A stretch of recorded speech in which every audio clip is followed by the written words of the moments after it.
Nativité sous rire. Il y a eu aussi cet épisode inattendu. Il est un peu plus de 10 heures du soir.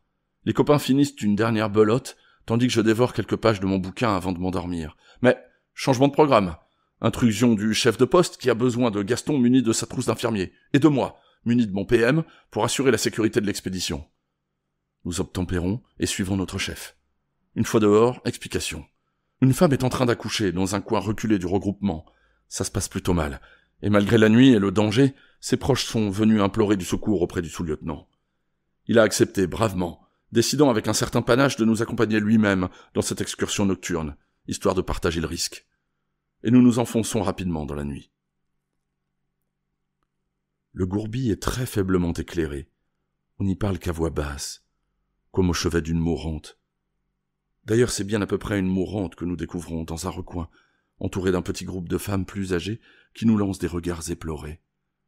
C'est que le pouls est déjà très faible, et les gémissements de la parturiente sont devenus à peine audibles. Le teint de son visage se distingue à peine de la blancheur parfaite de sa robe et des linges qui lui couvrent le corps. Gaston voudrait voir où en est le travail, cris et gestes horrifiés de l'assistance, pour qui la présence de 3 hommes, et des soldats qui plus est, dans ces circonstances, a déjà quelque chose de monstrueux, mais qui refuse catégoriquement de dénuder le moindre centimètre carré de peau entre cheville et cou.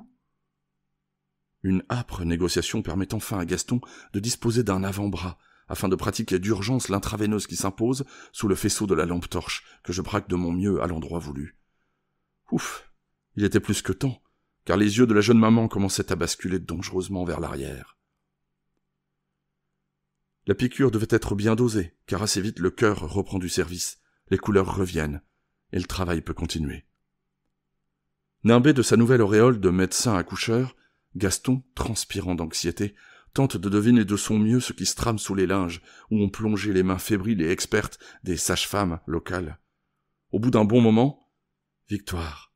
Un beau petit chaouia tout neuf nous arrive avec la bénédiction d'Allah.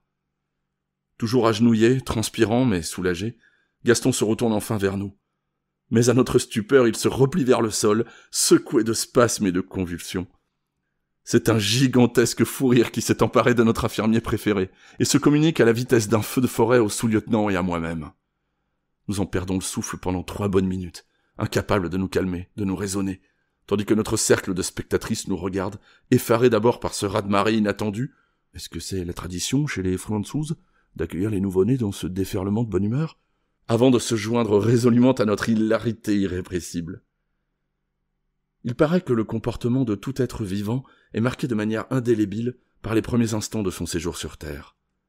Si c'est bien vrai, je peux vous assurer qu'il doit exister là-bas un chaouia de 43 ans qui fait résonner les oresses de ses éclats de rires inconsidérés. Que ses proches se rassurent.